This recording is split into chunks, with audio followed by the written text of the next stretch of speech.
खट्टा खाने वाली चुड़ैल। रात को अचानक राधिका मौसी को किचन से कुछ गिरने की आवाज आई। उन्होंने बाहर निकल के देखा तो किचन में उन्हें कोई सफेद साड़ी में दिखा। वो चीख पड़ी, हे भगवान, आलतू जलालतू आई भला को टालतू, आलतू जलालतू आई भला को टालतू। राधिका मौसी को चीखते सुनकर श्रवण बाहर आता है भागते हुए। अरे माँ, क्या हुआ? क्या देख लिया? दादी माँ आ गई क्या सपने में? अरे बेटा, रसोड़े में देख तो कौन है? श्रवण रसोड़े में झांक कर देखता है और उसे कोई नहीं दिखता अंदर। अब रसोड़े में तो कोई नहीं है माँ। कोई सफेद साड़ी में नहीं है क्या? नहीं माँ, कोई भी नहीं है। चिल्लम चिल्ली की आवाज सुनकर काजल भी वहां आ जाती है। अब क्या हो गया माँ जी? अरे बेटा, रसोड़े में एक चुड़ैल थी सफेद साड़ी में। अरे क्या कर रही थी वो अंदर? अरे बताया नहीं, कल आएगी ना तो पूछ लूंगी। चुड़ैल जी, आपका क्या प्लान है? माँ जी, रात बहुत हो गई है, आपने कोई बुरा सपना देखा होगा, चलिए सो जाइए। राधिका मौसी सोने तो चली जाती है पर उनको रात भर नींद ही नहीं आती। वो कुछ भी उलझुल बातें सोचने लगती है। कहीं चुड़ैल की वजह से तो घर में टेंशन नहीं हो रहा, कहीं उसी की वजह से तो वो दादी नहीं बन पा रही। सुबह जब राधिका मौसी रसोड़े में छानबीन करती है तो पाती है कि नींबू का अचार गायब है। चुड़ैल नींबू का अचार ले गई, मुझे तो ठीक नहीं लग रहा कुछ। चुड़ैल को भी पता है कि जिंदगी का असली मजा तो खट्टे में ही है। राधिका मौसी झट से श्रवण को फोन कर देती है। बेटा, मुझे समस्या समझ में आ गई है, हमें एक तांत्रिक की जरूरत है। अरे क्या बोल रही हो माँ, तांत्रिक की क्या जरूरत है? आप पूजा पाठ तो कर ही रही हो ना। आलतू जलालतू मंत्र सारे फालतू जैसे कुछ मंत्र पढ़ो, चली जाएगी अपने आप चुड़ैल। अरे नहीं बेटा, कभी चुड़ैल को कम नहीं समझते। अरे तुझे पता भी नहीं चलेगा कि कभी वो छल करके काजल की जगह घर की बहू खुद बन जाएगी। क्या माँ, कुछ भी बोल रही हो? कहाँ काजल और कहाँ चुड़ैल? वैसे एक बात बताओ, काजल को अगर गाने के लिए बोल देना तो चुड़ैल काजल की आवाज सुनकर घर तो क्या, धरती लोग छोड़कर चली जाएगी। तुम ना पढ़े लिखे बच्चे हर चीज को मजाक समझते हो। तुम रहने दो, मैं खुद ही तांत्रिक को बुला लेती हूँ।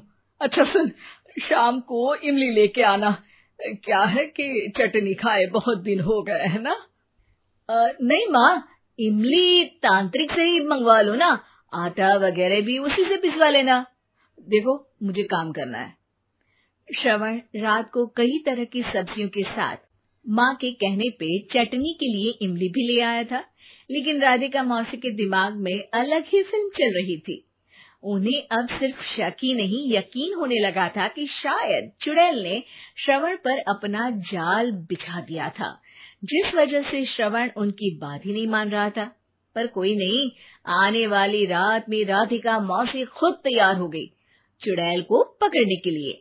रुद्राक्ष की माला, तुलसी का पत्ता, हनुमान चालीसा सब हाथ के पास ही था, बस चुड़ैल का इंतजार था।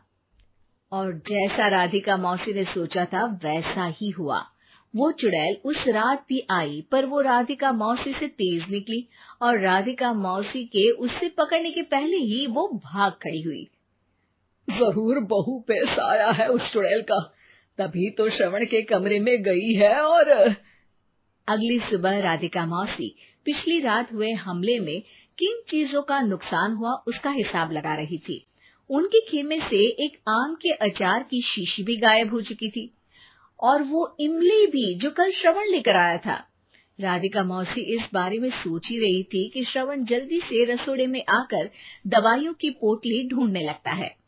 अरे बेटा, क्या हो गया? अब माँ, वो काजल की तबीयत खराब है, बहुत घबराहट हो रही है उसे। हे भगवान, मैंने पहले ही कहा था कि तांत्रिक को बुला लेते हैं, पर नहीं। अब देखो, उस चुड़ैल ने काजल को अपने वश में करना शुरू भी कर दिया है। हालांकि श्रवण भूतों में विश्वास नहीं करता था, पर अब वो भी डर जाता है और राजी हो जाता है एक तांत्रिक को बुलाने के लिए। कुछ ही घंटों में तांत्रिक आ जाते हैं और राधिका मौसी तांत्रिक जी को सब बता देती हैं। घोर संकट, घनघोर संकट, चुड़ैल को मारू जोर चाकट, ओम भट स्वाहा खटखा के आहा। अरे ये क्या मंत्र है? मेरे खुद के ओरिजिनल मंत्र है, कल रात को ही लिखे हैं, अच्छे लगे तो दाद चाहूंगा। एक और मंत्र सुनो, अर्ज किया है आब्राकडाब्रा, दिल्ली बम्बई आगरा, चंदा मामा सोवरले सुरन मामू जारा। ये मंत्र है? अरे कोई 40 वालीसा पढ़ो ना। वक्त कम है, 40 नहीं पड़ेंगे, 20-25 में काम चलाना पड़ेगा। अलग निरंजन जाके लंदन, मुफ्त का मंजान घिस मेरे नंदन। अरे जल्दी करो तांत्रिक जी, जल्दी करो। तांत्रिक अपने उल झलूल मंत्र पढ़ने लगता है। श्रवण को तांत्रिक पे शक होता है। वो अपने एक डॉक्टर दोस्त को कॉल कर देता है ताकि कोई अनहोनी हो तो इमरजेंसी में चीजें मैनेज हो जाए।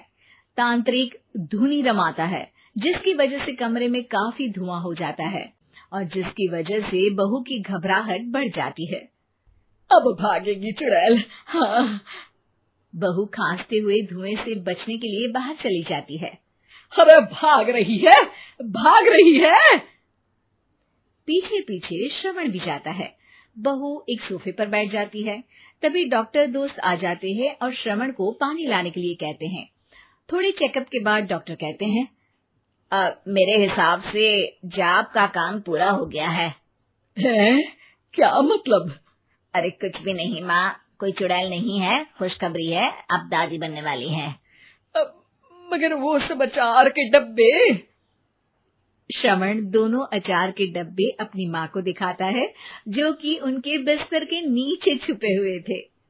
आपने सही बोला था माँ, वो चुड़ैल काजल ही थी जो खट्टा खा रही थी। हमें कल ही पता चला, पर हमने आपको ये तांत्रिक वाला काम करने दिया ताकि आपको भरोसा हो जाए कि भूत वगैरह कुछ होता ही नहीं। अच्छा अच्छा, ये तो बड़ी खुशी की बात है, पर बेटा मुझे एक झाड़ू तो ला दे। क्यों माँ? ये तांत्रिक का भूत उतारती हूँ मैं। अब तांत्रिक राधा मौसी के डर से घर से भाग निकलता है और राधा मौसी उसके पीछे भागती है। अरे संकट ये घनघोर है, तांत्रिक मुआ चोर है।